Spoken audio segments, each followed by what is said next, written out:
MacNeil Tech, the wash experience. My name's Nick Lopez and I'm a MacNeil operator down in South Texas. If you were like me, you started in this industry with power packs and hydraulic motors.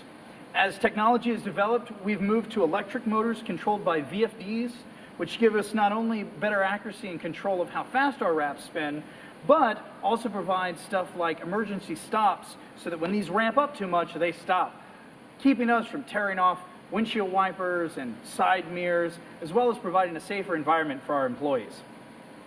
One of the other great features about electric motors is they're much more interchangeable than their hydraulic counterparts. So with this motor, I can use it on any of our wraps, as well as our short wraps, the Sonics, as well as our Gloss Boss.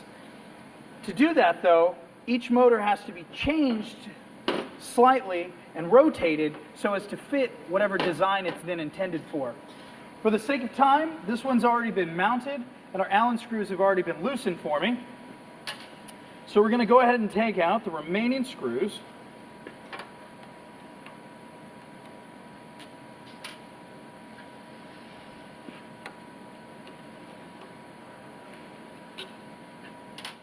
All 4 screws out of the electric motor. You could then pull the drive forward.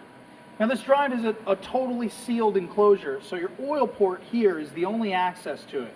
It comes pre-filled with oil and it only needs to be changed about once a year, but it gives us the ability to then be able to shift the motor to the next Allen screws, push it back in, making sure that it clicked and stayed set with the holes, and then we can reinstall our Allen screws, and this electric motor will be ready for whichever application that you're ready to go on, to keep you running cars on those busy Saturdays. Just want to make sure that there's no gapping and that seal has maintained and stayed intact, because that's what keeps the electric motor waterproof.